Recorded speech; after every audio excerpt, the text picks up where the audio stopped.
ഈ നേന്ത്രപ്പഴത്തിൻ്റെ തൊലി കറുത്ത് പോയി കഴിഞ്ഞാൽ ഈ പിള്ളേർക്കൊന്നും കഴിക്കാൻ വലിയ താല്പര്യം ഉണ്ടാവില്ല, നമുക്കും വലിയ താല്പര്യമൊന്നും ഉണ്ടാവില്ല.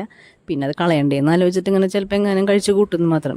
അപ്പോൾ അങ്ങനെ ഒരു അവസ്ഥ വന്നപ്പോൾ ഞാനത് കളയണ്ടല്ലോ, അപ്പോൾ അതിന് വേണ്ടിയിട്ട് ഞാൻ അത് അരിഞ്ഞ് അതിനകത്തോട്ട് ഇച്ചിരി നാളികേരവും പഞ്ചസാരയൊക്കെ ഇട്ടും ചേർത്തൊന്ന് നുറുക്കി ഒന്ന് മിക്സ് ചെയ്ത് നെയ്യിലൊന്ന് വഴറ്റിയെടുത്ത് മാറ്റി വെച്ചു കേട്ടോ.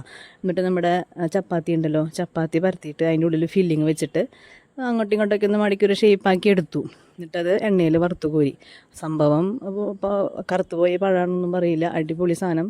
അവിടെ ഞാനതിൻ്റെ പേര് പഴം പപ്സ് എന്ന് പേരിട്ടു. ഇനി അത് ട്രയാങ്കിൾ ഷേപ്പിൽ മടക്കിയെടുത്ത് വറുത്താൽ അത് സമോസയായി.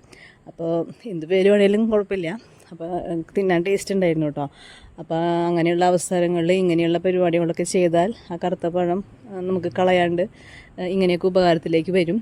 അപ്പോൾ ട്രൈ ചെയ്തിട്ടില്ല എന്നുണ്ടെങ്കിൽ ഒന്ന് ട്രൈ ചെയ്ത് നോക്കുക. ചെയ്ത് നോക്കിയിട്ട് ഇഷ്ടപ്പെട്ടാൽ അത് ഫീഡ്ബാക്ക് അറിയിക്കുക.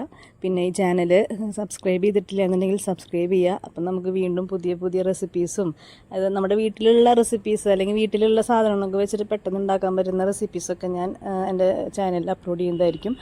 അപ്പോൾ സബ്സ്ക്രൈബ് ചെയ്ത് സപ്പോർട്ട് ചെയ്യുക.